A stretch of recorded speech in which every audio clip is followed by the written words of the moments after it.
In the heart of the American continent, Central America stands out for its rich cultural diversity and history. This region has long been inhabited by strong indigenous peoples, among which the Aztecs emerged as a powerful nation, establishing a flourishing civilization that deeply influenced surrounding areas. Lake Texcoco, with its strategic location and abundant resources, attracted people from all over, and it was here that the Aztecs chose to settle and build the mightiest empire in the Americas at the time. For many centuries, the Aztecs continuously developed and expanded their realm. They early on mastered the art of building a nation in a highly systematic manner, encompassing governance, society, education, military, and the daily lives of their people.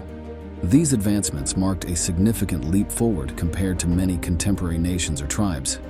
Additionally, their customs and beliefs were quite unique and somewhat frightening, bearing resemblance to the sacrificial rituals of the Maya, as we've explored in previous episodes.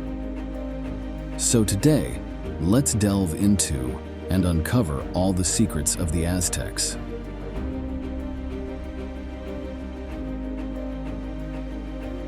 The Aztecs were a flourishing Mesoamerican culture in central Mexico during the post-classic period, from 1300 to 1521.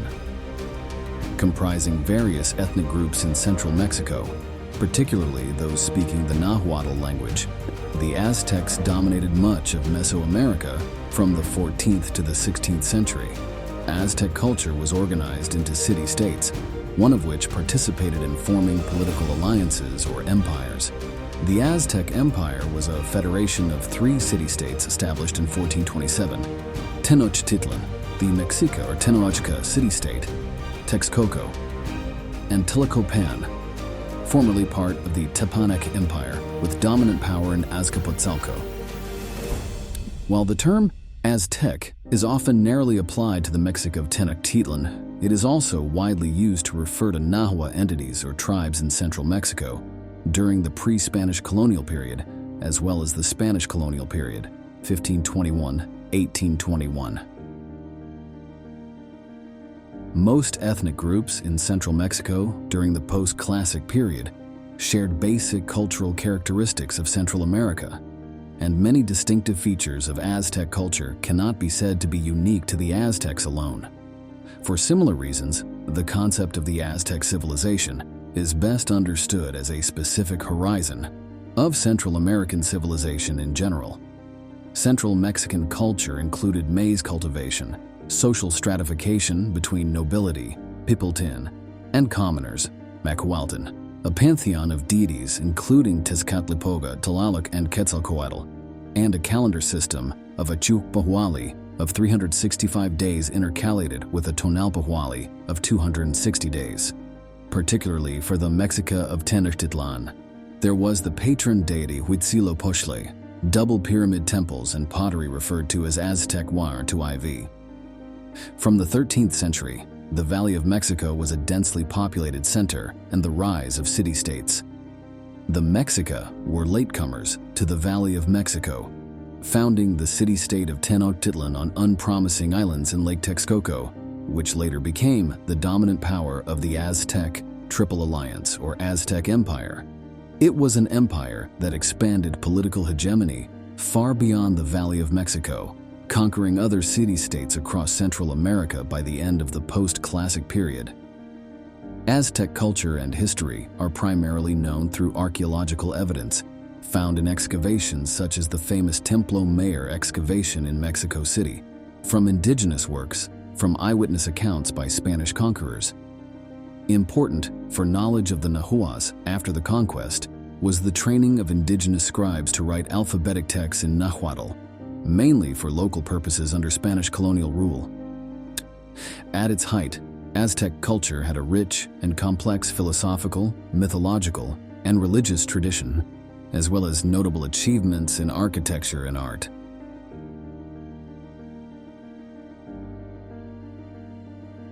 The Aztec Empire was located in the northwest region of present-day Mexico, encompassing vast lands stretching from the Pacific Ocean to the Gulf of Mexico. Fintata. Situated amidst a unique geographical setting, the Aztecs were surrounded by a range of high mountains with the formidable Andes to the west and south, while also being endowed with a network of large rivers and lakes, including Lake Texcoco and Lake Xochimilco.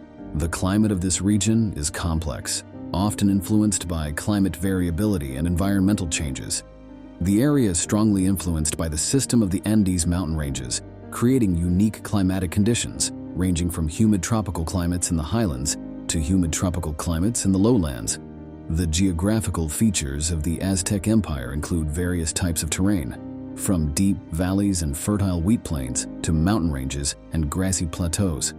This diverse landscape provided favorable conditions for this development of agriculture and aquaculture, while also presenting challenges in managing and exploiting natural resources. With its diverse climate and terrain, the Aztecs developed a rich culture and economy, reflecting profound interaction between humans and the natural environment. This is also evident in their culture and religion, with a respect for and active utilization of natural resources such as water, land, and crops.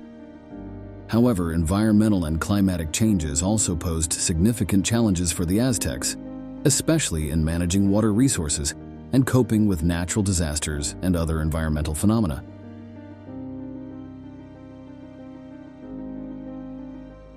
In folk literature from the colonial period, the Aztecs describe their arrival in the Valley of Mexico. The term Aztec, Nahuatl, Aztecas, means people from Aztlán, with Aztlán being a mythical location to the north. Therefore, the term applied to all those who claimed to have heritage from this legendary place. The migration stories of the Mexica tribe tell of their journey alongside other tribes, including the Tlaxcalteca, Tepaneca, and Acolua. But ultimately, their god Huitzilopochtli led them to separate from the other Aztec tribes and take the name Mexica. At the time of their arrival, there were many Aztec city-states in the region. Thus, the most powerful states were Culhuacan to the south and Azcapotzalco to the west. The Tepanec city-state of Azcapotzalco expelled the Mexica from Chapultepec. In 1299, King Cocoxtli of Culhuacan allowed them to settle in the uninhabited mountain ranges at Tizacar, where they were assimilated into Culhuacan culture. The lineage of Culhuacan traced back to the legendary city of Tula, and by marrying a Culhuacan princess, the Mexica also absorbed this heritage. After living for a time with Culhuacan, the Mexica were again expelled and continued their migration. In Aztec mythology, the city's founders migrated from the mythical cave of Aztlán in the desert to the northwest and underwent a lengthy journey that ultimately led them to Lake Texcoco. During this migration, priests carried a giant statue of the god Huitzilopochtli, who whispered directions, giving rise to the name Mexica and promising wealth and prosperity if properly worshipped. Along the way, the Mexica settled in various locations, none of which truly suited their purpose. A decisive event in the migration was a rebellion led by Copil, the son of Malinaxochitl, Huitzilopochtli's sister, which was incited to seek vengeance for the mistreatment of the goddess by the Mexica. With Huitzilopochtli's assistance, Copil was slain. The great war god decreed that Copil's heart be thrown as far as possible into Lake Texcoco, and where it landed would indicate where the Mexica should build their new home. The precise location marked by an eagle perched on a prickly pear cactus, devouring a snake. This is exactly what happened, and the new capital Tenochtitlan was founded. The Aztec civilization began in the mid-14th century, around the area of present-day Mexico City. As a warrior group, the Aztecs primarily served as a mercenary organization and served in the armies of more powerful civilizations. As skilled warriors responsible for service, they became wealthy and began to build their own civilization on the shores of Lake Texcoco, which would become their capital, Tenochtitlan. As a governing body, the Aztecs allowed their conquered neighboring states on the shores of Lake Texcoco to maintain autonomy, but they had to pay a hefty tribute each year. Around 1430, the Aztecs grew increasingly powerful, but still regularly paid tribute to the Tepanec civilization, also living on the shores of Lake Texcoco.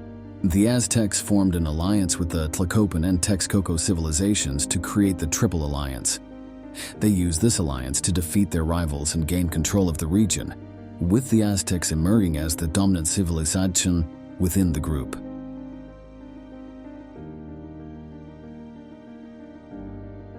The Aztec society was highly stratified, where one social class was largely determined by birth and remained fixed throughout life. There were three main classes in Aztec society: the nobility, the warrior class, and the commoners, which included merchants, artisans, farmers, and slaves. While some individuals could ascend socially through warfare or religious office, such opportunities were limited for the majority. Social mobility for a peasant to climb the ranks was exceedingly rare. At the apex of Aztec society was the emperor, who was treated as a living deity and served accordingly. Below him were the nobles, who managed land and the activities of the peasant class. Nobles also oversaw war taxes and ensured peasants were trained for military service when called upon. All individuals in the Aztec Empire were trained for combat and were expected to be ready for summons when needed. These peasant warriors were rigorously trained and could be mobilized into the Aztec army during campaigns. Through the training of these peasant warriors, the Aztecs could field large armies in battle, a tactic utilized extensively by larger city-states in the region. The warrior class consisted of men whose sole profession was fighting for the empire. In Aztec society, all boys were trained for battle, but relatively few were full-time warriors, with most coming from warrior families. The same was true for the priestly class. Once a child completed their training, it was time for their initiation. At the age of 18, they were allowed to witness their first battle and watch their seniors dispatch some foes. After 2 battles, lower-ranking warriors were grouped into teams of 5 to 6 and tasked with capturing a prisoner of war. If a team returned with a captive, they would commence the first promotion ritual, cutting out the still-beating heart and offering it to the god Huitzilopochtli. They would then dismember the body and consume the flesh. The initiates were now officially recognized as warriors and attained the rank of Tlamanich. If they did not return with a prisoner, they would be separated from the army and assigned ordinary tasks. One could rejoin the military a year later and try their luck again. The newly initiated warriors were consolidated into a unit called a Tenochtitlán, comprising around 400 men from the same district or village. Promotions from this point onward were based on individual merit. Prisoners of war were sacrificed alive on a table atop one of the many pyramids. Nearly all captured men were sacrificed, and about 1/4 of the women shared the same fate. Those spared became slaves or concubines. After capturing a second prisoner, they were promoted to Tenochtitlán. This rank allowed warriors to wear a special black and red outfit called Tlaukistli, don sandals, and don a conical hat. Capturing a third prisoner granted them command over a unit and a banner shaped like a butterfly, the insignia of a priest, to be worn on their back as a badge of rank. Capturing a fourth prisoner or more would earn them the rank of Quahuacolotl, and they would be admitted into a military order, like the Eagle or Jaguar Knights. As outlined above, the Aztec warrior groups were divided into ranks, with the military associations being Eagle and Jaguar, symbols of strength and bravery. These warriors were considered the noblest class in society, equipped with atlatls, bows, spears, and daggers, as well as wearing special armor representing eagles and jaguars, adorned with feathers and jaguar skins. Physical strength and courage on the battlefield were essential factors in achieving this rank. Commoners who reached the ranks of eagle or jaguar were honored and received many privileges similar to nobles. They were granted land, allowed to drink a royal brew called pulque, adorned with expensive jewelry, required to dine at the palace, and could take concubines. They also tied their hair with red cords adorned with green and blue feathers. Eagle and Jaguar Knights were accompanied by Pochteca, protectors and guardians of the city, even serving as bodyguards to the king, with reverence to Huitzilopochtli and Tezcatlipoca. Special forces and elite units were known as Otomies and Ashorn ones. Otomies inherited their name from the original settlers of the Valley of Mexico. These individuals were provided with a full-body outfit in green, red, or blue with a banner behind symbolizing their heroism. They carried a beautifully crafted macuahuitl and a variety of shields, while their hair was tied on top with a red tuft. The Shorn ones, on the other hand, were the Emperor's officer corps. They wore tlahuistli, a uniform reserved for officers, and shaved their heads except for a single lock of hair on the left side. Both organizations were open only to the nobility and received specialized training in strategy, logistics, and diplomacy. These warriors had to fight on the front lines to maintain their power and command authority. The Aztecs believed that the world consisted of 13 celestial layers and 9 layers above the earth, each with its own gods. In their belief, the sun represented the source of life, and those living in central Mexico were considered the people of the sun because this region was closest to the sun. According to Aztec mythology, the world was initially in a state of chaos and darkness until the divine couple Tenochtitlán and Tenochtitlan, also known as two different aspects of the god Ometeotl, were born. Representing good and evil, light and darkness, fire and water, judgment and forgiveness, they gave birth to 4 sons: Tlaloc, the god of rainstorms; Huitzilopochtli, the sun and martial arts god; Quetzalcoatl, the god of wind; Tezcatlipoca, the god of the night, of magic. And after 600 years, the offspring of these 2 gods began to create the universe and all the other gods, including the creation of the sun. The Aztecs believed that the sun was the source of energy that sustained life in the universe. However, despite the sun always shining, its energy was not infinite. When the sun's energy was depleted, the earth would plunge into destruction but then be reborn. To ensure this rebirth, a god would volunteer to sacrifice themselves by jumping into the sacrificial fire. The story of the gods building the world went through many upheavals as the sun was created, multiple times only to be destroyed again. The first sun was created by the god of the night, Tezcatlipoca, who volunteered to jump into the fire to create it. And from the ashes of the gods created giants who only ate acorns to live. Until the god Quetzalcoatl, the god of wind, got angry, hit Tezcatlipoca out of the sky and was pushed from the sky. Quetzalcoatl, in anger, sent jaguars to eat all the giants. Thus, the first sun cycle officially ended after the destruction of the first sun. The wind god Quetzalcoatl then became the second sun, or the wind sun, recreating the world and creating normal-sized humans who only knew how to eat corn. Everything seemed fine until humans began to change. They became cruel, corrupt. They stopped showing proper respect to the gods, and this was the time for the god Tezcatlipoca to take revenge.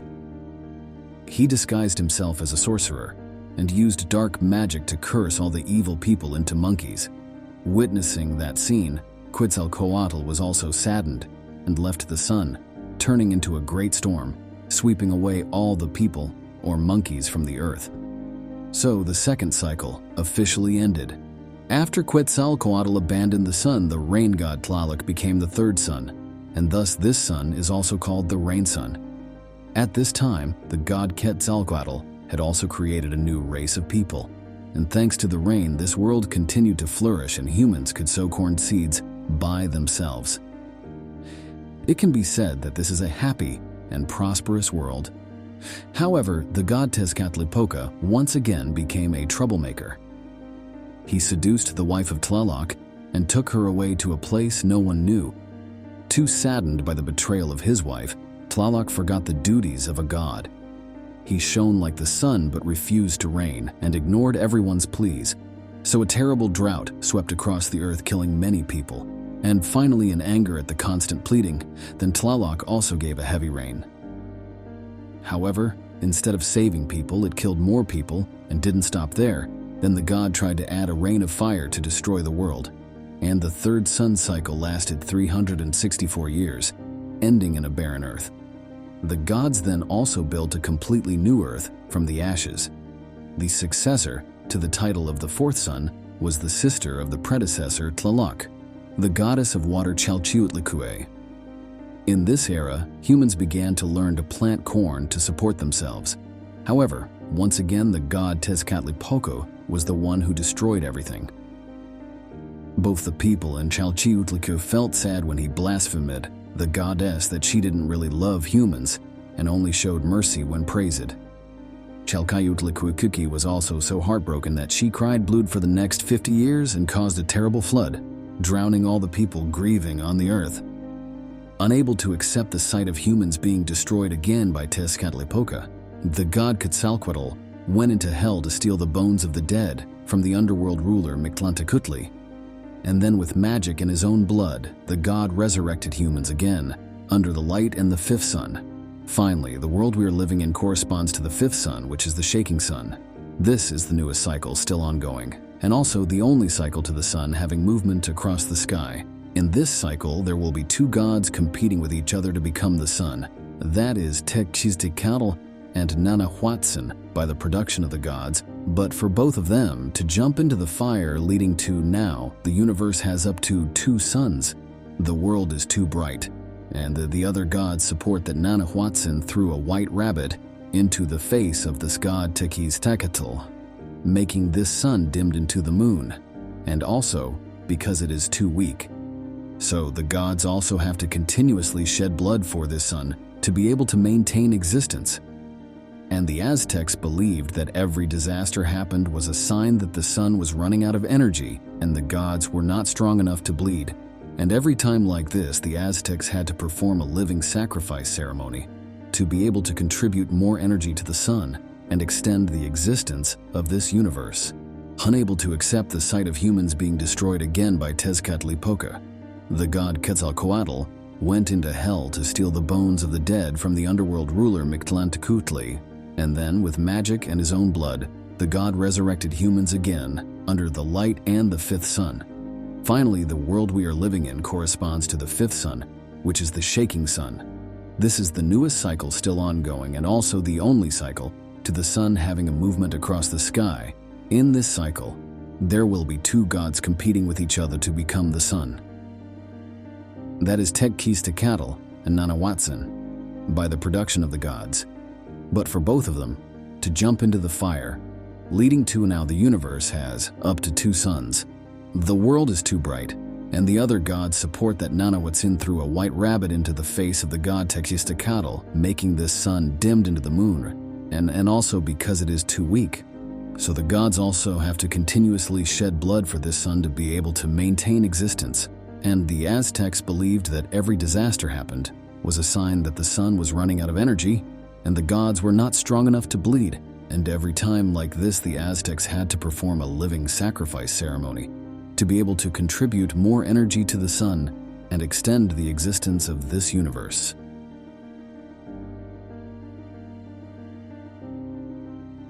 Did you know that Aztec artists were often paid with items such as textiles, beans, pepper, cacao, and heaps of maize?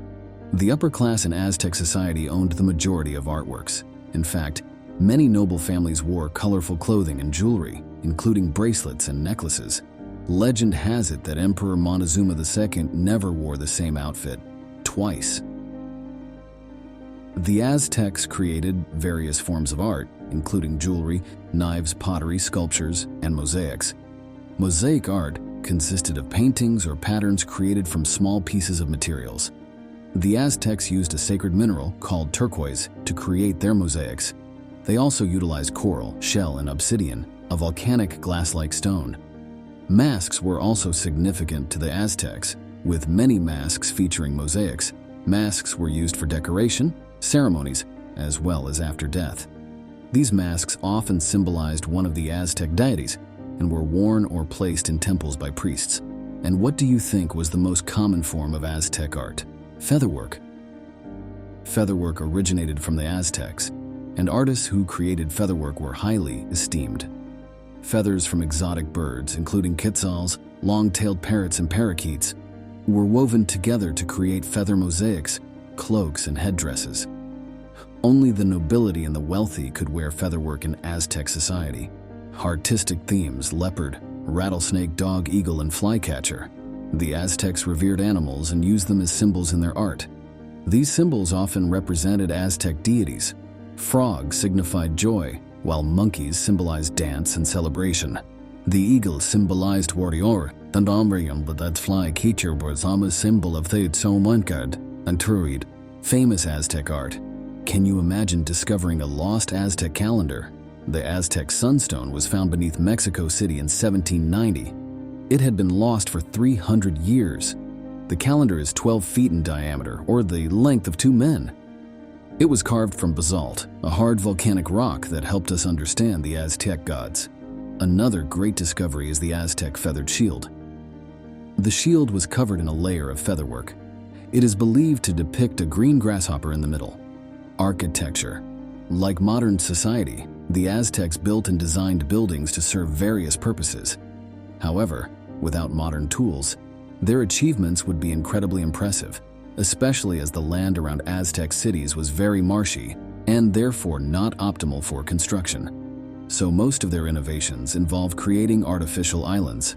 The Aztecs were heavily influenced by the earlier civilization of the Toltecs, a civilization that flourished in the same region from the 900s to 1100s. The Aztecs inherited cultural aspects from the Toltecs, including the Nahuatl language and their architectural prowess. Like the Toltecs, the Aztecs constructed religious, familial, and entertainment spaces. They also laid out their cities in a grid-like fashion, not unlike modern constructions in cities like New York and Chicago. While the houses of the Aztecs, especially those of the poor, tended to be simple, public structures such as temples to the Aztec gods were colossal constructions filled with detail and craftsmanship. The Aztecs designed their cities around a central plaza, with the most important buildings adjacent, and further away from the plaza were houses and agricultural land. Overall, the cities were colorful and adorned with artistic symbols to demonstrate their reverence for their gods. For example, Aztec buildings featured eagles and snakes, both of which had religious significance. Building materials varied from wood for residential homes to volcanic rock for important temples. Aztec temples. The most famous example of Aztec architecture is the temples built for their many gods. These temples were built in a pyramid-like style, with several brightly painted tiers symbolizing different deities.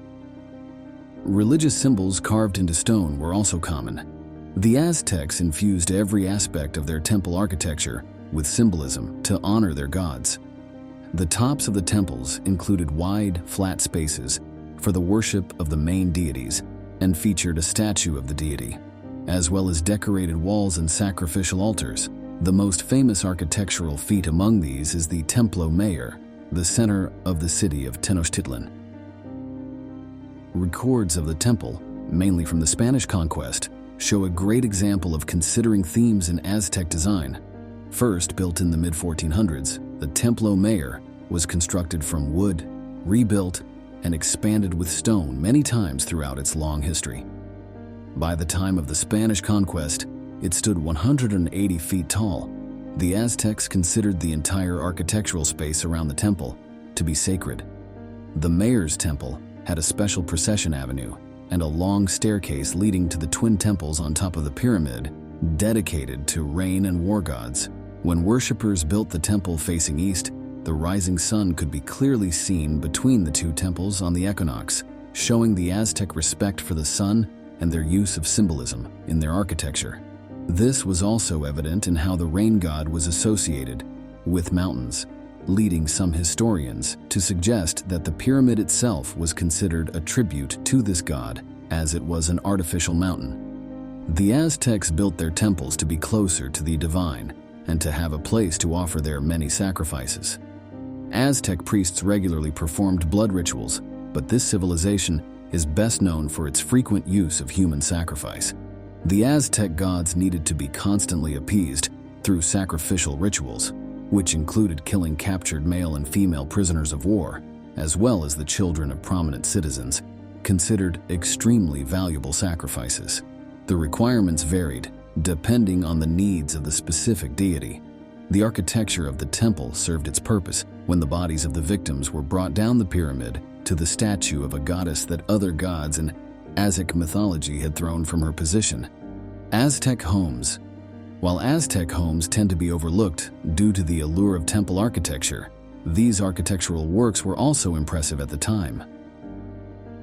The palace of the Aztec Emperor, of course, was the best place to live, with many rooms decorated in gold and carvings as signs of the leader's prominence. They were often used to show reverence and request favor from the emperor. Other nobles, including priests, also had homes, decorations, and elaborate artworks. In contrast, wood and fired brick were the primary building materials for the homes of the middle class. The roofs were made of thatch or other modest materials. These dwellings typically consisted of one room and had a separate space for the family's worship.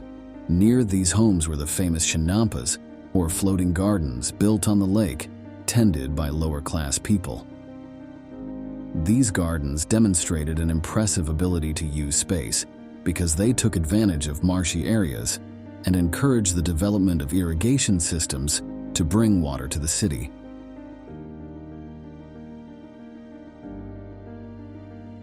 Daily life and the economy. Typical life. The wealthy lived in houses made of stone or sun-dried brick. The emperor of the Aztecs resided in a grand palace with numerous rooms and gardens. All wealthy individuals had private baths, similar to sauna or steam rooms, and bathing was an essential part of daily life for the Aztecs. The poor lived in small huts with 1 or 2 rooms and thatched roofs made of palm leaves. They had gardens near their homes for growing vegetables and flowers. The interior of their homes had 4 main areas: a sleeping area with mats on the floor, a cooking area, a dining area, and a space for worshiping the gods. Family structure was crucial for Aztecs, with the husband typically working outside the home as a warrior, farmer, or artisan, while the wife took care of household chores. Family and marriage. Aztec society had a patriarchal system, meaning the oldest man in the family usually managed household affairs and made most final decisions. Everyone in the family obeyed the supreme authority of the clan chief and his rule. For most people, daily life in Aztec society was orderly and secure. Marriage was compulsory in the Aztec Empire. Girls married around the age of 15, and boys a few years later, around 20. Aztec marriages were arranged by elders. After marriage, the couple lived with the husband's family. Aztec marriages were not based on love, but on alliances and family friendships. Women held significant power in Aztec society compared to many other places worldwide at that time. Women could own and inherit personal property, practice medicine, and work as educators. While not considered equal in society, they could earn respect through self-education. However, this path to respect was not available to all peasant classes, except for the luckiest and most intelligent girls. Aztec culture. The life of the Aztecs centered around agriculture and warfare. Aztecs continually strengthened their power through war, which largely shaped their overall culture. The majority of Aztecs were simple, safe, and stable farmers. Aztec farmers had access to a more diverse range of foods than most European farmers. They also had the freedom to produce and trade goods without significant government intervention. Aztec farmers were the backbone of Aztec society, and while not equal to the upper class, they were not treated poorly either. Their labor was essential for the smooth functioning of society, and as long as they worked, the Aztec aristocracy seemed not to interfere much in their lives. Clothing. Aztec men wore loincloths and long capes, while women wore dresses and long tunics. Poor people often wove their fabrics and made their clothes, with the responsibility of clothing falling to the wife. There were social rules about clothing, including detailed laws governing the decoration and colors of clothing that different classes could wear. For example, only the nobility could wear clothes decorated with feathers, and only the emperor could wear a turquoise-colored cloak. Food. The main staple in the Aztec diet was processed similarly to corn. They ground corn into flour to make corn cakes. Other essential food items included beans and squash. Besides these 3 main staples, the Aztecs ate various foods such as insects, honey, and snakes. Perhaps the most valuable food item was cocoa beans, used to make chocolate. Aztec children were required by law to attend school, including slaves and girls. The only exception at this time in history was when they were very young, and being taught by their parents. When they reached adolescence, both boys and girls attended separate schools. Girls learned about religion, including ceremonial songs and dances, as well as cooking and sewing. They also learned how to farm or practice crafts such as pottery or leatherworking. They were also taught about religion and warfare, similar to the male warriors. Children in Aztec society were educated early on about proper behavior, and it was crucial for Aztec children not to complain, mock the elderly, or interrupt punishments for rule violations. Most importantly, Aztec children were taught not to complain, mock the elderly, or interrupt punishments for rule violations. Serious offenses could result in death, such as being sacrificed with chocolate, originating from the Aztecs. The name of the ball game Mulamemalitsli comes from the Aztec word Yuli, meaning rubber. Sons of nobles attended a separate school where they learned advanced skills, such as writing laws and techniques. Students at these schools were treated more harshly than those in regular schools, and slaves could escape from slavery. Aztecs enjoyed playing games, and one of the most popular was the board game called Patali. Similar to many contemporary board games, players moved their game pieces around the board by rolling dice. Another common game was Ula Malitsi, a ball game played with a rubber ball in a court. Players had to pass the ball around using their hips, shoulders, heads, and knees. Some historians believe that this game was used to prepare for war, as older family members were cared for, diligently and respected in Aztec society. Punishments for violating laws related to clothing were often severe and could include execution. Chocolate, originating from the Aztecs, was a significant part of their culture. The name of the ball game Ulamolitsli comes from the Aztec word Yuli, meaning rubber. Sons of nobles attended a separate school where they learned advanced skills such as writing lays and techniques. Students at these schools were treated more harshly than those in regular schools, and slaves could escape from slavery.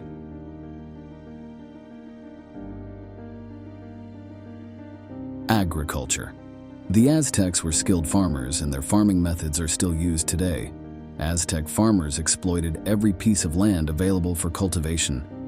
Aztec villagers built terraces to turn hillsides into fields and irrigated crops. Aztec farmers had ambitious goals for crop production, to the extent that they even created floating islands called chinampas on giant reed rafts in the middle of lakes. Aztec farmers grew all kinds of crops, including tomatoes, beans, squash, peppers, and maize. The most valuable crop grown by the Aztecs to this day is cotton. Cotton was crucial to the Aztecs. Their warriors wore thick cotton armor, and the nobility wore dyed and adorned cotton garments. However, surprisingly, cotton was not the most expensive commodity in the Aztec world. Colorful feathers were the most luxurious trade item of the Aztec world. For the Aztecs, feathers were more important than gold. Nobles wore feathers as a symbol of wealth, and very few commoners could afford them. Trade. Considering what the Aztecs did daily, people in Aztec society engaged heavily in trade. Handicrafts produced at one end of the empire could be found in the house of a farmer at the other end of the empire. Almost every farmer participated in crafting goods for the local market.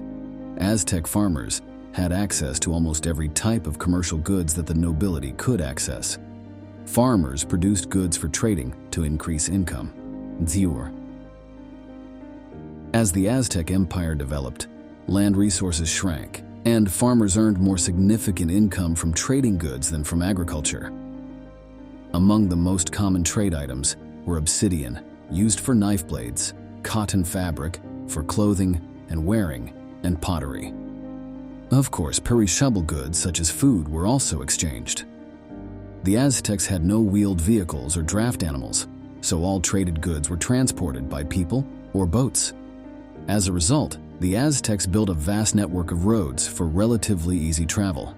However, due to the lack of animals for carrying loads, it is surprising that pottery was traded so widely because of its weight. In fact, pottery was traded from one end to the other of the empire, and even the poor seemingly owned both imported pottery and domestically produced pottery.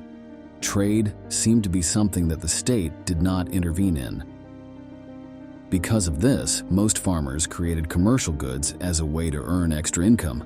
1/3 of a farmer's agricultural products were confiscated by the state, so farmers had to diligently find other ways to provide for themselves as well as the state.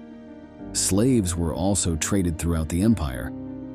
An Aztec slave could be a prisoner of war, but was more likely to be caught stealing, a serious offense in the Aztec world, or someone who gambled until they had to sell themselves into slavery.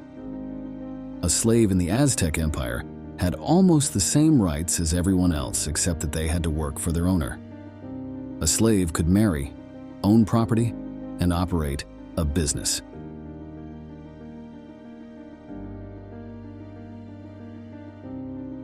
In the heart of the green Mexican Valley, the Aztec Empire flourished, bringing with it extremely rich and diverse rituals and festivals.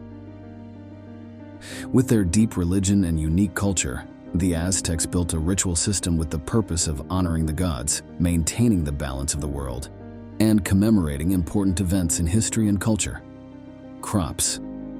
Their brilliant festivals, sacred rituals, and colorful traditions create a rich and unique cultural picture of the Aztecs, captivating people and recalling a glorious age past. The Aztecs were famous for using blood for sacrifices in religious rituals and social events. In Mesoamerican culture, human sacrifice was regarded as a repayment for the sacrifices that the gods themselves made when creating the world and the sun. This idea of reciprocity is particularly evident in the legend of the reptilian monster, Tzipactli, or Tlaltecuhtli. The great gods Quetzalcoatl and Tezcatlipoca tore this creature apart to create the earth and the sky, with all other elements such as mountains, rivers, and springs stemming from various parts of her body. To soothe Tzipactli's spirit, the gods promised to appease her heart and human blood. From another perspective, sacrifice served as recompense for the sins committed by humans in Aztec mythology. The gods were then fed and nourished with the blood and flesh of sacrifices to ensure the continuous balance and prosperity of Aztec society. Bloodletting and self-mutilation, such as bleeding from the ears and limbs using bone or maguey spines, and burning strips of blood-soaked paper were common forms of sacrifice, as were the burning of tobacco and incense. Other types of sacrifice included offering live animals such as deer, butterflies, and snakes. In a sense, sacrificed offerings, valuable objects willingly relinquished to the gods for their enjoyment, encompassed food and precious items made of metals like gold, jade, and shell that might be buried ceremonially. The primary rationale for human sacrifice among the Aztecs was fundamentally a matter of survival.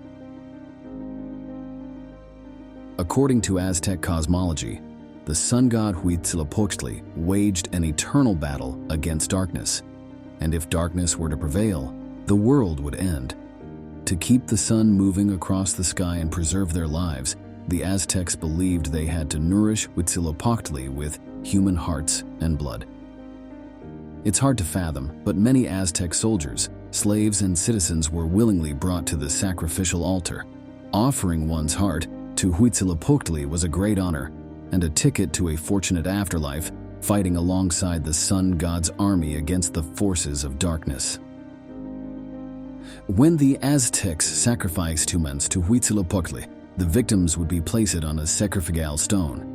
Then, a priest would cut open their chests with an obsidian or flint neva. The heart would be torn while still beating and healed up to the sky to honor the sun god. The body would then be pushed down the pyramid where the stone of Coyolxauhqui lay. The Coyolxauhqui stone reenacted the story of Coyolxauhqui, Huitzilopochtli's sister, who was dismembered at the foot of a mountain, similar to sacrificial victims. The body would be either cremated or given to the warrior responsible for capturing the victim. He would either dismember the body and distribute the pieces as offerings or use them to cannibalistic rituals. Thus, the warrior would rise in the hierarchical system of Aztec society, a system that rewarded successful warriors. In this regard, flesh would be burned, or blood poured onto the statues of the gods so that they could directly consume the offerings. Perhaps the most quintessential example of feeding the gods was the ceremonies aimed at ensuring that the sun god Tezcatlipoca was adequately nourished to have the strength to awaken the sun every morning. Another form of sacrifice was the ceremonial ball game, where the losing team captain, or even the entire team, would pay dearly for their failure. Particularly, children could be sacrificed to honor the rain god Tlaloc in ceremonies held atop sacred mountains. Many children would be severely wounded before death, as Tlaloc demanded the tears of children as part of the sacrifice. Priests made the children cry on the way to the pyre, a sign that Tlaloc would wet the earth in the rainy season. Slaves were another societal group from which sacrificial victims were chosen.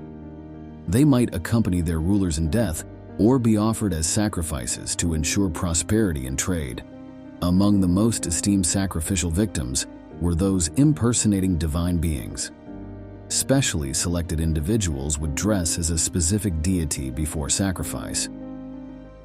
In the case of impersonating Tezcatlipoca in the ceremony of Tenochtitlan, May or June in the Aztec solar calendar, the victim would be treated like royalty for a year before the sacrifice, taught by priests, provided with a female companion, and honored with dances and flowers. The victim was the earthly embodiment of the god until the final, brutal moment when he met his creator. Perhaps worse off were those impersonating Zipe Totec, who reached the climax of the festival Tlacacaxipeyhualistli, where they were skinned to honor the god known as the Flayed One. Human sacrifice also served another purpose in the expanding Aztec Empire of the 15th and 16th centuries, namely intimidation.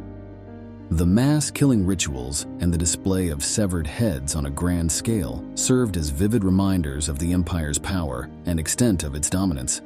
DNA analysis of victims found at the Templo Mayor site shows that the majority of those sacrificed were outsiders, likely soldiers or slaves of enemies. The nature of warfare in the Aztecs' apex of power in the late 15th century was also unique. By the late 15th century, the Aztecs had gained control over vast territories in central and southern Mexico. The only holdout was the neighboring city-state of Tlaxcala to the east. With human sacrifice, victims were often chosen from captive warriors. Indeed, wars were often conducted with the sole purpose of providing candidates for sacrifice. This was termed flowery war, Sotiaoyotl, in which indecisive skirmishes resulted from the Aztecs' satisfaction with merely capturing enough prisoners for sacrifice, and Tlaxcala was a favorite hunting ground. The most valiant or handsome fighters were deemed the most worthy candidates for sacrifice and were likely to appease the gods more. When dead human sacrifice, especially for the most deserving victims, was considered a high honor, a direct communion with the divine. Conducted at specialized temple sites atop large pyramids, such as in Tenochtitlan, Texcoco, and Tlacopan, sacrifice was often performed by hoisting the victim onto a special sacrificial stone, cutting open the chest, and extracting the heart with an obsidian or flint knife. The most common form of human sacrifice was heart extraction. The heart would then be placed in a stone vessel called quoxicali, or in a shakmul, a stone statue carved with a receptacle in the abdomen, and burned as an offering to the sacrificed god. Additionally, victims could be decapitated or dismembered. This method was often reserved for female victims impersonating deities like Xalcutlic, but illustrations recorded by the Spanish in various codex depict decapitated bodies being thrown down the tiers of the pyramid. Victims sacrificed to sheep totec were also skinned, likely to mimic the shedding of seeds. Before the ritual took place, there were rules for the chosen ones, such as fasting for 4 or multiples of 4 days before each ceremony. During these fasting periods, there would be one meal without condiments, like chili or salt, once a day. Abstinence from sexual relations, bathing, etc. would also be observed. Each ceremony required offerings of incense, food, flowers, paper, clothing with rubber being spread, and incense and wine poured. The ceremony itself involved feasting, dancing, parading, and singing ritual songs, accompanied by music from drums, rattles, flutes, trumpets, and shell horns. The victim might also be subjected to a more elaborate procedure, in which a single victim was required to engage in gladiatorial combat against a team of carefully selected warriors. Naturally, the victim had no chance of surviving this ordeal, or even inflicting any injury on the opponent, as he was not only bound to a Tamilakatl stone bench, but his weapon was often a feathered club, while his opponent had obsidian-edged swords as vicious as scalpels. In another method, the victim might be tied to a frame and shot with arrows or darts, and perhaps the worst method, the victim would be continuously thrown into the fire and then have their heart cut out. The priests would then take the bodies to another ceremonial space where they would be laid out. With years of practice, detailed anatomical knowledge, and knives sharper than modern surgical steel, they would skillfully slit a path between the vertebrae and the neck, expertly severing the body's head. Using sharp knives, the priests would deftly peel away the facial skin and muscles, turning it into a skull box. They would then drill large holes on both sides of the skull box and place it on a thick wooden pole to hold other skull boxes prepared similarly. The trophy heads would be tied to Tenochtitlán's Tzompantli, a colossal skull rack erected in front of the Templo Mayor, a pyramid with two shrines at the top. One was dedicated to the god of war, Huitzilopochtli, and the other to the rain god Tlaloc. Finally, after months or even years exposed to the elements, the skull boxes would start to disintegrate, losing teeth and perhaps even the jaw. The priests would remove them to fashion into a mask and place in the offering, or use mortar to add them to the two skull towers at either end of the Tzompantli. For the Aztecs, a larger cultural group to which the Mexica belonged, those skull boxes were seeds, ensuring the continuous existence of humanity. They were symbols of life and rebirth, akin to the first flowers of spring. Various forms of human sacrifice expressed reverence for different gods and killed victims in different ways.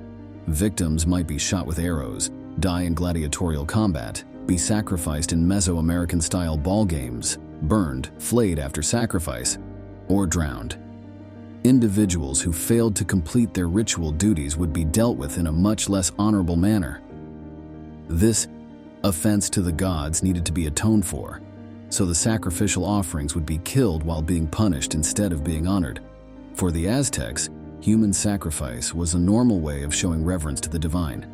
However, this practice is now seen as a gruesome ritual that claimed the lives of hundreds, if not thousands, in a terrifying manner. Harvest festivals and ceremonies honoring the gods and heroes of the Aztec people are among the most important events of the year, marking the end of one season and the beginning of a new cycle. These occasions serve not only to pay homage to the gods and spirits, but also as opportunities for the community to come together, celebrate, and share joy after a season of hard work in the fields. Before the festivals take place, the entire Aztec community eagerly participates in preparing and decorating for this significant event. Priests and religious leaders oversee the construction of temples and sacred altars, along with adorning them with fruits, flowers, and various types of foliage. In the days leading up to the festival, families also begin to prepare foods and drinks for the ceremony, ranging from traditional dishes to special delicacies reserved for this occasion. Artisans also create elaborate and unique costumes for people to wear during the festivities. The formal ceremony begins with prayers and offerings at the temples and sanctuaries. Priests and religious leaders lead the community in prayers and offerings to the gods and spirits. Sacrifices include offering gifts such as food, wine, and fruits, as well as performing Aztec ritual sacrifices. The gods and spirits are honored through elaborate and solemn ceremonies, attracting their protection and blessings for a bountiful harvest season. After the ceremonial part, the harvest festival officially begins with a combination of music, singing, dancing, and traditional games. The entire community participates in these activities, from children to the elderly, creating a lively and joyful atmosphere. Dance troupes and music groups perform magnificent artistic displays, ranging from traditional dances to modern performances combined with rhythmic beats and melodies. Contests and games also take place everywhere, from horse races to archery and wrestling. The beliefs and rituals of the Aztec people constitute an integral and intricate part of their culture and religion. This not only reflects a profound interaction between humans and nature, but also highlights the values, beliefs, and perspectives on the universe that the Aztecs grounded their lives and existence upon. Below is an insightful look into the characteristics of Aztec beliefs and rituals. Aztec beliefs encompass a diverse system of gods and spirits, each with distinct powers and influences over specific aspects of life and nature. These gods are revered and supplicated through ceremonies and sacrifices in hopes of attracting their protection and blessings.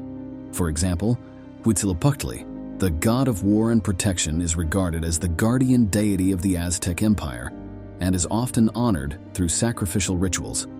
Quetzalcoatl, the god of education and the arts, is venerated through ceremonies of learning and knowledge dissemination. Aztec beliefs reflect a profound understanding of the natural cycles and the cycle of life after death. For the Aztecs, the natural world is an inseparable part of life and existence, with each of its manifestations considered sacred and venerable. Life after death is seen as part of a cycle of regeneration and the continuation of life. The souls of the departed are believed to reside in the underworld, and honoring and praying for them is an essential part of Aztec rituals and beliefs.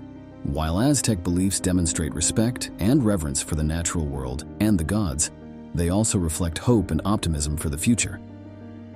The Aztec community believes that honoring and praying to the gods will bring them protection and favor, enabling them to thrive and prosper. Additionally, these beliefs provide the Aztecs with a perspective on the world and life, helping them overcome challenges and hardships in their daily lives. The belief in resurrection and the continuity of life after death also instills patience and optimism in facing life's adversities.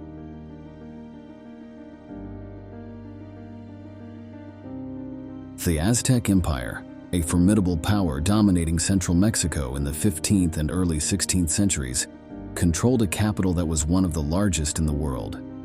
Itzcoatl, hailed as the leader of the Aztecs in 1427, negotiated what is now known as the Triple Alliance, a powerful political alliance of Tenochtitlan, Texcoco, and Tlacopan. Consolidated from 1428 to 1430, this alliance strengthened the Aztec leadership, making them the dominant Nahua group in a vast region spanning central Mexico and extending into present-day Guatemala. However, Tenochtitlan still faced decline after the siege and destruction of the city by the Spanish in 1521 under the leadership of Hernando Cortés. How did Cortés overthrow the Aztec Empire? Hernando Cortés was a Spanish nobleman who grew up in an aristocratic family. In 1502, Cortés embarked on a journey to the New World with Nicolás de Ovando, hoping this exploration would help him establish his career. In the following years, Cortés participated in several expeditions to conquer new territories such as Cuba. While stationed in Cuba, he persuaded Governor Diego Velázquez to allow him to lead an expedition to Mexico. Eager to seize new lands for the Spanish crown, convert the indigenous people to Christianity, and plunder the region for gold and riches, Cortés organized his own expeditionary force consisting of 100 sailors, 11 ships, 508 soldiers, and 16 horses. He set sail from Cuba on the morning of February 18, 1519, to begin his unauthorized expedition to Central America. Arriving on the Yucatan coast, Cortés encountered local natives who informed him about other Europeans who had been attacked and captured by the local Maya people. Cortés rescued Jerónimo de Aguilar, a Franciscan friar, from the Maya and enlisted Aguilar as one of his crew members. Aguilar became invaluable to Cortés as he was fluent in the local Mayan language. With Aguilar's assistance, Cortés conquered and battled indigenous groups along the way. Cortés and his men later acquired another asset when an Aztec captain gifted them about 20 young Maya women who had been enslaved, including Malinali, a Nahua woman from the Gulf Coast of Mexico. Malinali was baptized with the name Marina and later called La Malinche. La Malinche spoke both Aztec and Maya languages to work alongside the Spanish invaders, providing them with the ability to communicate with any native groups they encountered.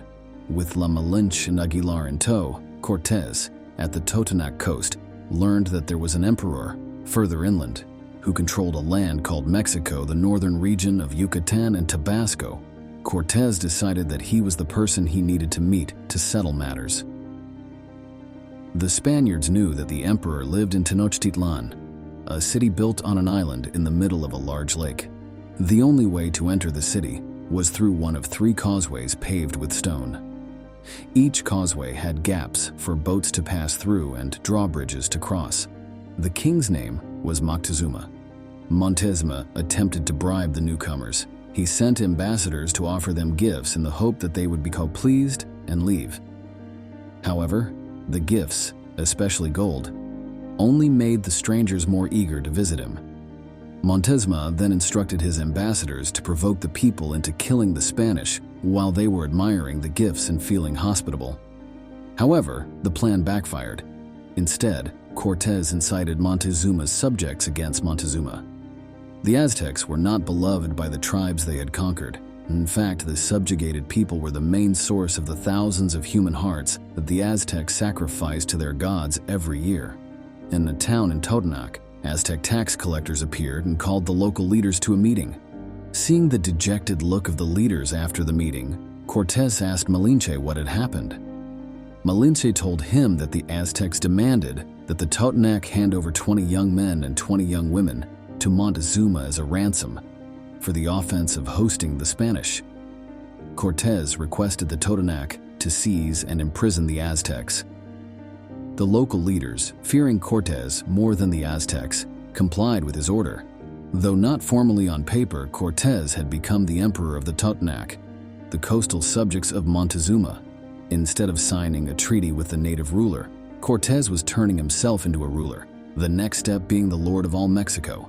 They knew how few weapons they had. They had horses and guns, but only 16 horses and 13 guns, with a few more cannons on the ships. Meanwhile, the Aztecs had thousands of soldiers, yet they had to subjugate a giant empire larger than this entire Spain. Cortés and his army marched westward, crossing mountains and ascending to the high plateaus of central Mexico.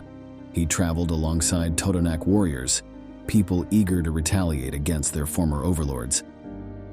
There were 2 routes to Tenochtitlan. One passed through the ancient, grand, and opulent city of Cholula. The other led through Tlaxcala territory. Tlaxcala was a federation of 4 mountain states, ancient enemies of the Aztecs. They shared religious, linguistic, and cultural similarities with the Aztecs, but had repelled all Aztec attempts to assimilate them into the Mexican Empire. In retaliation, the Aztecs cut off all trade with coastal tribes. The Tlaxcalans captured Cortés's emissaries. As the Spanish army approached, they immediately realized they were on Tlaxcalan land. The Highlanders gathered in a narrow mountain pass. Cortés estimated there were about 100,000 warriors. The Spanish, meanwhile, numbered at least 30,000 soldiers. The Tlaxcalan warriors carried shields, some wore padded armor, and they had wooden helmets. In terms of weapons, they wielded bows and arrows, slings for hurling stones, javelins propelled with atlatls, spears and macuajitl, a wooden club studded with sharp obsidian blades. A hail of arrows and javelins greeted the Spanish.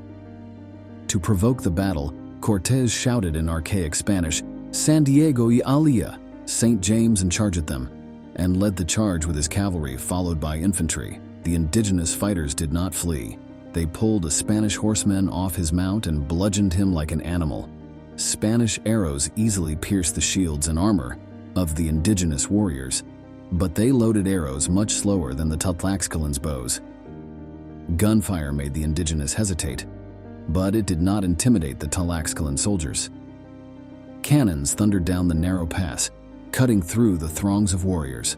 Eventually, the Tlaxcalan commanders ordered a retreat, and the Highlanders returned disciplined as a well-drilled army. As the Spanish continued their advance a few days later, 5 Tlaxcalan divisions, each consisting of 10,000 soldiers, engaged them in battle. Cortés arranged archers and gunners in the front lines with cannons on both flanks. The musketeers, artillery, and archers would support each other, reloading and firing in turns. The Totonac warriors were ill-suited to the ferocious Tlaxcalan onslaught, so he kept them in the rear. The Tlaxcalan forces surged forward, and the Spanish fell to them like wheat. So cannons from both flanks fired grapeshot. Cavalry with lances and infantry with swords then pressed the attack relentlessly. Then, the indigenous contingent retreated. During the night, a Tlaxcalan officer led 10,000 troops stealthily across the plains to assault the Spanish encampment. However, nighttime attacks went against Tlaxcalan customs, and they could not execute it. That night, with a full moon shining, a Spanish sentry spotted them. It seemed as if the entire Spanish force poured out and charged them. The indigenous fighters fired a few arrows, and then fled. Once again, Cortés sent an envoy to the Tlaxcalans. He proposed an alliance against the Aztecs. If they refused, he would raze their cities and burn their fields. The Tlaxcalans agreed to join the alliance. While Cortés and his army were in the city of Tlaxcala, envoys from Cholula came to invite him to visit them. The Tlaxcalans warned Cortés not to go, but Cortés knew that Cholula was a necessary stop at that time. Cholula was the Mecca of Mexican Islam. Tlaxcalan scouts reported a large Aztec army camped nearby, but Cortés pressed on. Cortés and the Spanish soldiers entered the city, where they were warmly welcomed. The Tlaxcalans, historical enemies of the Cholulans, camped outside the city. The Spanish soldiers began to notice worrisome signs. Some streets in the city were blocked, and heaps of stones were piled on rooftops, ready to be thrown. They presented gifts to Cortés and held private discussions with the leaders of Cholula. Suddenly, the warm relations between the Spaniards and Cholula turned cold. Cortés befriended some leading priests in Cholula and bestowed upon them valuable gifts he had received from Montezuma. The priests, trusting in Cortés' protection, revealed to him that he and his soldiers were to be massacred in the city. The Aztecs had even prepared steaks for the Spaniards as sacrificial offerings. In a meeting with Cholula leaders, Cortés informed them that he was aware of their plot. The Aztec emissaries were fearful. They denied that Montezuma knew anything about this treacherous act. Cortés pretended to believe them, but then he positioned cannons strategically. Some aimed at the square while others were discreetly placed along the streets leading to the square. All entrances to the square were guarded by Spanish soldiers armed with spears, lying in wait until the Cholulan nobles arrived for their assembly at the square. The next morning, as the square filled with Cholulans, Cortés addressed them, revealing that he knew of their conspiracy. The Cholulans claimed it was on Montezuma's orders, but Cortés seemed even angrier that they blamed the emperor. Then the Spaniards opened fire, and indigenous warriors surged forward with swords, while soldiers with spears blocked the exits. Cholula soldiers outside the square rushed in to rescue, but they were cut down by a volley of grapeshot from Spanish cannons. Tlaxcalan forces surged into the city and attacked the Cholulans from behind. Cortés estimated that 2,000 Cholulans were killed, while others put the number at 6,000. Under Cortés' orders, women or children were not harmed, but the Tlaxcalans captured many as slaves. Afterwards, he marched on to Tenochtitlan.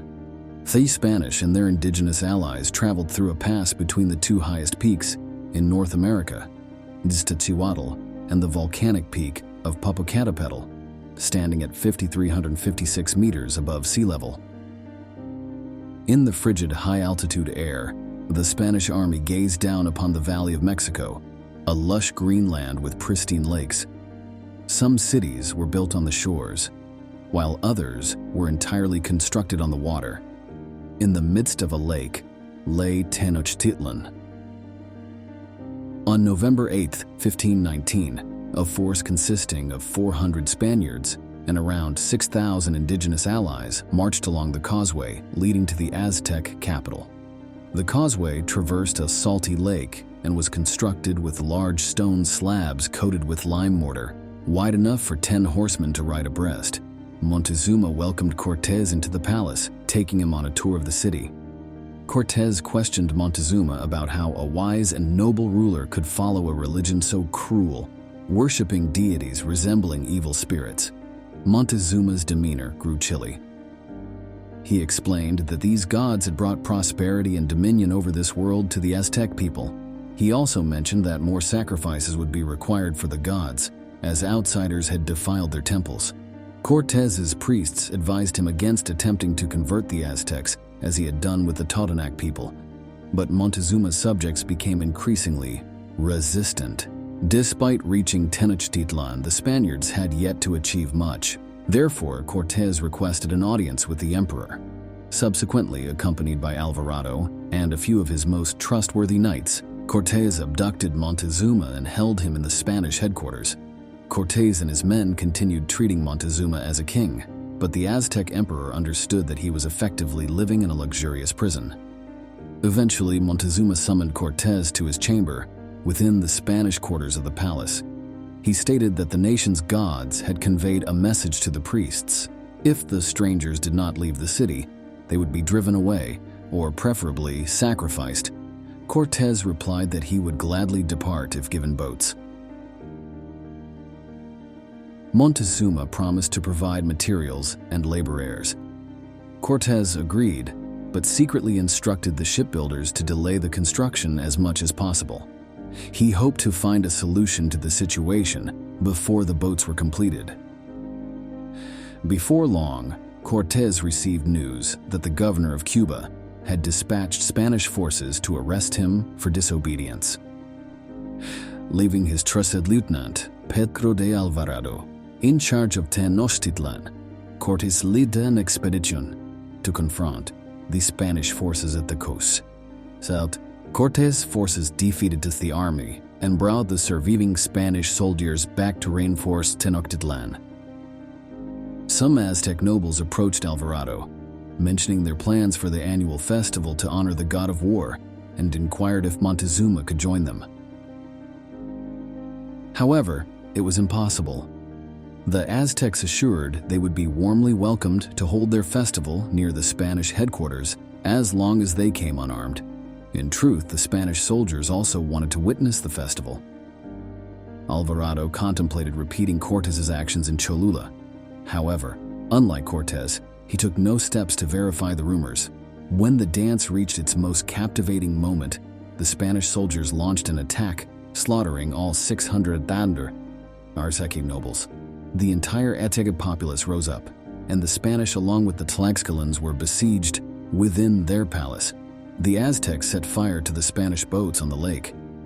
Meanwhile, Cortés was returning to Tenochtitlan when he received a message that the Aztecs had revolted. The streets of Tenochtitlan were as they were when Cortés and his men returned to the city. The Aztecs wanted all foreigners inside, where they could eliminate them. Inside the palace, Cortés met Alvarado, his closest friend. He could barely contain his rage. However, he was helpless. Alvarado had the favor of the troops and was a skilled combat commander, an outstanding warrior, and the situation turned dire. The Aztecs fiercely attacked the Spanish positions, but Cortés' soldiers pushed them back. The next day, the Spanish broke through the encirclement. Barricades on the streets halted the cavalry. Spanish artillery bombarded the barricades, but more were erected behind them. Aztec warriors on rooftops hurled rocks and javelins fitted with copper, obsidian, and glass. Cortés withdrew into the palace. Later, his soldiers couldn't break the siege. Cortés requested Montezuma to address his subjects. Standing on the rooftop, the emperor told the Aztec people that the Spanish were leaving, urging them to be patient and let the foreigners depart. In response, a hail of stones descended. A rock struck Montezuma's head, inflicting a mortal wound. Immediately after, Cortés realized the Aztecs, like the Tlaxcalans, were not accustomed to nighttime warfare. He decided to quietly leave at night. He ordered his men to construct a mobile bridge long enough to span a gap on the causeway, then lift it and place it on the next gap. He chose to take the western route. It meant the army would have to take the longest route to Tlaxcala, with the shortest stretches over water, only 3 kilometers long. He instructed his soldiers to move lightly. His seasoned warriors followed the advice, but many of Narvaez's men couldn't move lightly because they carried a share of gold. On the night of July 1st, 1520, cool, misty rain fell. No Aztec was seen on the streets as the Spanish and Tlaxcalans left the palace. Cortés led the main force, including artillery, most of the cavalry, and a large portion of infantry. Alvarado commanded the rear guard, mainly Spanish infantry. Finally, the Tlaxcalans and other allies were divided into 3 brigades. The army advanced along the causeway. Suddenly, the colossal drum in the war god's temple resounded, and the Spanish hurriedly pulled their mobile bridge onto the causeway to cross the first gap. Cortés and his men were halfway across the bridge, 15 or 20 abreast, when Aztecs attacked from behind. Aztec warriors in canoes lined the causeway, shooting arrows and hurling javelins at the Spanish and Tlaxcalans. Some even climbed onto the causeway's edge. When all the troops had crossed, the Spanish tried to retract the bridge and quickly place it over the next gap. However, they couldn't. The weight of the army crossing had wedged the bridge too tightly for anyone to move it. Aztec canoes were waiting at the next gap. However, many of Narvaez's men had sunk to the bottom of the lake due to the weight of the gold they carried. Other Spanish soldiers were captured by the Aztecs on the canoes, their hearts destined for the war god's altar, and their bodies used as food in the Aztec cannibalistic feasts. Spanish and Tlaxcalan warriors, who had fought when crossing the second gap, had to run between 2 rows of Aztec stones and arrows, then fight again when crossing the third gap. Cortés saw a ford here, then wheeled his horse around and led a detachment back to help those behind. Fortunately for the Spanish and Tlaxcalans, the Aztecs stopped plundering the corpses, acquiring plenty of loot, steel swords, shields, helmets, as well as golden gems, then massacred the desperate wounded and captured the remaining living prisoners for sacrifice. Cortés and his men reached the lakeshore and swiftly moved through the Aztec town of Tlacopan. In this chaotic land, the navigator calculated about 450,000 out of 1,100 Spanish soldiers and 4,000 out of 6,000 indigenous allies were killed or captured. Cortés lost 46 cavalry, and the number of mounted soldiers in his army dwindled to only 23. All the cannons were lost. All the arquebuses were discarded by fleeing soldiers, leaving only a few bows. Later, the road back to Tlaxcala was blocked, and the Spanish scouts spotted a very large Aztec army. Cortés organized his troops into a small, long column so the entire indigenous army couldn't surround them, and he placed a scanty cavalry force on both flanks. He instructed his infantry to aim their spears at the faces of the indigenous people, and his infantry was to trust in the point of their swords rather than the edge. Then, Cortés noticed a flamboyantly dressed indigenous figure in a litter. He believed that to be the Aztec army commander. He promptly assembled his knights and Aztec interpreters and attacked the Aztec general. It was almost a repeat of Alexander's battle at Arbela. However, the Aztec general didn't flee like Darius. When he died, his army panicked and fled. Cortés's fate almost changed instantly. The next day, Cortés and the welcomed troops returned to Tlaxcala. In the days that followed, former Aztec vassals began to arrive, pledging their support to the Spanish. Cortés used his indigenous allies in conjunction with Spanish soldiers, commencing attacks from all directions on the towns where the Aztecs were stationed. Each victory brought him more alliances. Cortés had shipbuilder Martin Lopez construct 13 sailboats to sail Cortés onto Lake Texcoco, surrounding the capital Mexico City. He armed the Spanish infantry with indigenous copper-tipped spears to use alongside their swords. Once again, Cortés led his army into the Valley of Mexico. This time, Cortés advanced on each city surrounding Tenochtitlan, using sailboats that could be dismantled and brought onto Lake Texcoco. He sent envoys to Cuauhtémoc, offering peace and proposing that Emperor Cuauhtémoc would have the status of Montezuma. a vassal king under the protection of the Spanish king. Cuauhtémoc scorned and rejected the offer. On May 10, 1521, Cortés attacked Tenochtitlan from 3 directions. Alvarado, Sandoval, and Olid commanded the 3 prongs of the assault, while Cortés led a division ahead along with the boats. Firstly, the Spanish destroyed the aqueducts bringing water from the reservoir on Chapultepec Hill into Tenochtitlan. Then they blocked the causeways and began advancing towards the city. The Aztecs sent hundreds of canoes to attack the Spanish and their indigenous allies on the causeways. Cortés deployed sailboats against them. The boatmen fired cannons and arquebuses at the Aztec canoes. In a short time, not a single canoe remained intact. Cortés's soldiers realized they were being impeded by widened gaps on the causeways. Behind the gaps, the Aztecs built stone barricades. Cortés could bring his boatmen and allies' canoes down and attack the Aztec defenders from the flanks and rear. However, progress for many of Cortés's troops was slow. Eventually, Cortés reached the end of the causeway. Artillery brought down the last Aztec wall and his soldiers poured into Tenochtitlan's Grand Square. The Aztecs counterattacked and captured 62 Spanish soldiers. They were using the Spanish captives as sacrificial offerings atop a pyramid, while their compatriots stood guard. The Spanish advanced continuously, securing positions within Tenochtitlan. Cortés repeatedly offered peace to Cuauhtémoc, but Cuauhtémoc always refused. The Aztecs couldn't bring food into their island city, nor could they draw water from their main reservoir. The Spanish and indigenous allies advanced steadily into Tenochtitlan.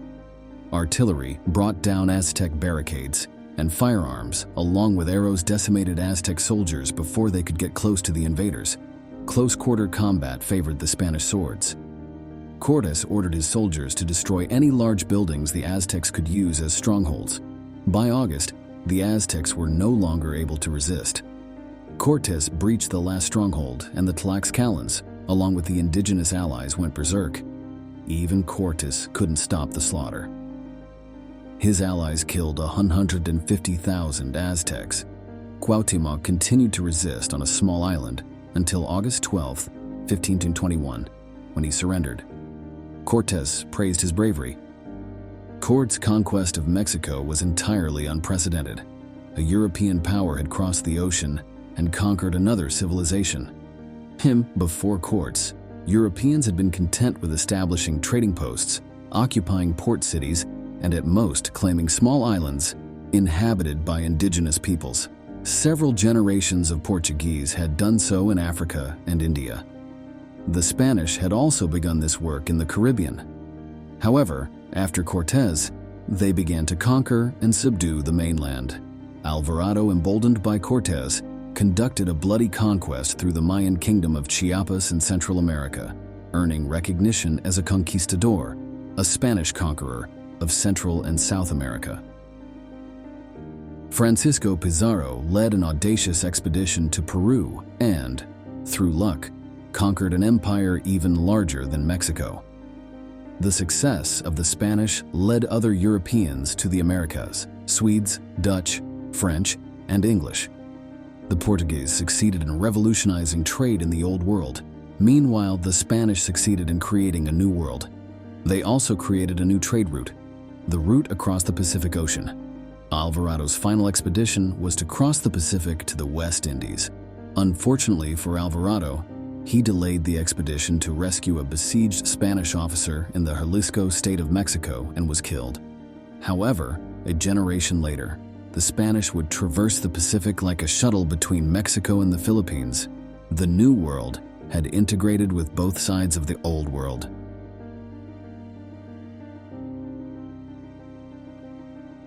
On the American continent, two major civilizations flourished from the vast and pristine lands of Central and South America.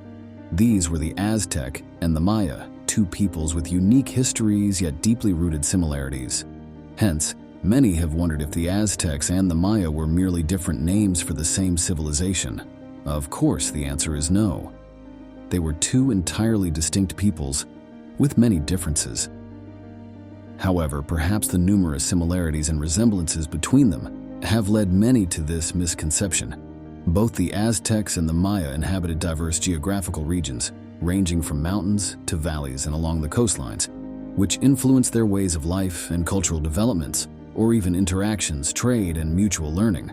A particularly notable point shared by both cultures is the development of a complex and diverse religious system. Both the Aztecs and the Maya believed in a rich religious pantheon, with deities and spirits of nature, which they worshipped through rituals and festivals. This religious worship was not only a part of their daily spiritual life, but also influenced their architecture, art, and even their decisions on social and political matters. Furthermore, both civilizations also placed emphases on art, craftsmanship, and agriculture, with advancements in sculpting, painting, lacquerware, weaving, and distinctive water management systems. These artistic products were not only expressions of creativity, but also represented important aspects of their culture and traditions. Both civilizations possess a rich treasure trove of mythology and religious traditions. These stories are often passed down orally through generations and help shape and uphold the values and beliefs of the community. Their gods also share similarities in culture, such as deities related to life like the sun god, moon god, gods overseeing the deceased, rain god, and agricultural god. This is understandable as, in their era, life was intertwined with survival battles, and food primarily sourced from agriculture. They needed to worship the gods they believed directly influenced their lives. They were both devout believers and willing to do anything for the powerful gods, including gruesome blood sacrifice rituals. Both the Aztecs and the Maya believed that their sacrifice rituals would appease the gods and receive divine blessings for a good life and bountiful harvests. They spared no one in their sacrifices, offering healthy individuals of all ages, from adults to children, from men to women. Of course, there are some differences in the rituals of the two civilizations, such as the Maya sacrificing by pushing offerings into a well, while the Aztecs publicly executed and offered the still-beating hearts of the victims to the gods. Over hundreds of years of development and evolution, both civilizations have created world-class architectural and artistic masterpieces, reflecting their creativity and deep religious spirit. In the realm of architecture, both the Aztec and Maya civilizations constructed magnificent and unique structures, showcasing their power and authority. The pyramid temples of the Maya and the temples and palaces at Tenochtitlan of the Aztec are the clearest evidence of their architectural prowess. These structures often feature complex architecture, with tall pyramids and large buildings, demonstrating the grandeur and might of the empires. Both civilizations had large pyramids and were intricately decorated based on their religious beliefs. The purpose of their construction was also rooted in worshiping powerful gods and conducting important rituals there. Not only in architecture, but also in art, the Aztec and Maya captivated hearts. Both civilizations adorned their structures with sculptures, murals, and statues depicting gods, historical events, and important religious symbols. These artworks were often presented with elaborate techniques and vibrant colors, creating a unique and exquisite artistic tapestry. In the field of pottery art, both civilizations developed rich and diverse ceramic art. They used ceramics to create products ranging from everyday utensils like bowls and vessels to religious statues and images. The design patterns on ceramics often evoke a sense of nature and religion, symbolizing the creativity and deep religious spirit of the people. Even if you know nothing about the cultures and religions of the Aztec and Maya, their calendars bear a striking resemblance at first glance. They are unique compared to other calendar systems around the world, in that each calendar is formed from two different cycles. The 260-day cycle. The first cycle in both calendars consists of 260 days divided into 13 months, each with 20 days. These 260-day cycles are mostly of religious and ritual significance, as they do not correspond to seasonal changes in Mesoamerica. The Aztec called their 260-day cycle Tonalpohualli, while the Maya referred to their cycle Estzolkin. The 13 months are numbered from 1 to 13 instead of being named. However, the 20 days in each month were named after specific natural elements, animals, or cultural objects. This contrasts with the European convention of numbering days and naming months. They named days quite similarly, revolving around objects in their daily lives such as wind, rain, fire, or animals like dog, monkey, deer, eagle. The other two cycles of both the Aztec and Maya calendars are respectively called Xiuhpohualli and Hab. Both are 365-day calendars, making them astronomically accurate, like the Gregorian calendar of Europe and other calendars used worldwide to this day. The 365-day cycle. The 365-day cycles of Xiuhpohualli Hab are not marked by religious signs or ceremonial use. Instead, they are used for all other practical purposes. Because these cycles follow the seasons, both the Aztec and Maya use them for agriculture, hunting, gathering, and other season-dependent tasks. However, unlike the Gregorian calendar, the Xiuhpohualli and Hab calendars are not structured similarly. Instead of being divided into 12 months of approximately 30 days each, they are divided into 18 months of exactly 20 days. This means that each year the two cycles have 5 leftover days that do not belong to any month. Instead, they are called nameless days and are considered unlucky in both cultures because they are not associated with any revered or protective deity. For leap days or leap years, they would be considered as non-leap days. Xiuhpohualli as well as Hab do not have such a concept. Instead, the 5 nameless days simply extend for about 6 extra hours until the beginning of the first day of the new year. Both the Aztec and Maya use symbols to mark the 20 days in each of the 18 months in their calendar systems. Like the 260-day cycles of Tonalpohualli, Tlazolk, and above, these symbols were of animals, deities, and natural elements. Since both calendars include both a 260-day cycle and a 385-day cycle, they also have a century of 52 years called a calendar round. The reason is quite simple. After 52 years in a 365-day year, the Xiuhpohualli Hab and Tonalpohualli Tzolk'in cycles realign with each other. Every 5 52-year cycles in a 365-day year in both calendars, the 73rd year of the religious cycle of 260 days also passes.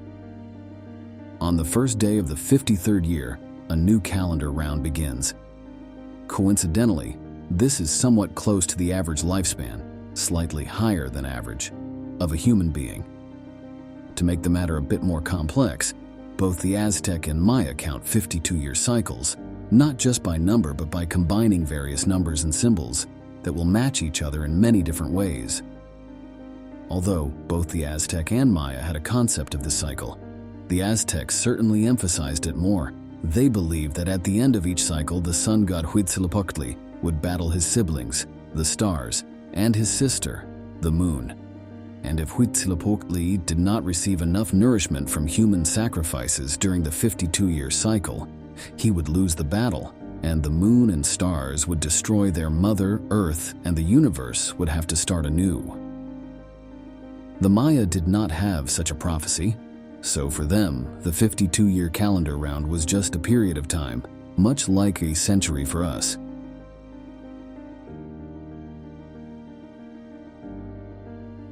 Although the Aztec Empire collapsed centuries ago, what the Aztec people left behind for posterity in terms of culture, art, architecture, agriculture, and religion is a treasure trove of knowledge that we still struggle to fully understand today. Nahuatl language. The Nahuatl language, part of the cultural heritage of the Aztec people, still exists and thrives in some communities in Mexico and Central America today, especially in rural areas and traditional communities.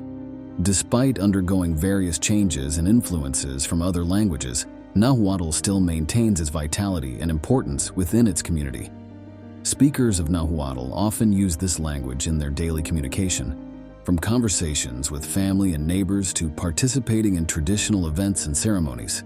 Nahuatl also has a presence in contemporary culture, appearing in literary works, music, and art. Many authors, musicians, and artists have chosen Nahuatl as a creative language to express their love and pride for their cultural heritage. Although faced with declining numbers of speakers and the risk of being forgotten, efforts are being made to preserve and promote the use of Nahuatl. Organizations and community groups regularly organize classes and events to encourage learning and usage of the language, while keeping it alive and thriving among younger generations. Architectural temples and cities. Today, the architectural ruins of temples and cities of the Aztecs remain attractive destinations for tourists and history researchers in Mexico and neighboring regions. These sites are not only evidence of the civilization's development and rich cultural heritage, but also symbols of the power and importance of the once thriving empire. The Templo Mayor Temple, located in the heart of modern Mexico City, is one of the most notable architectural landmarks of the Aztec people.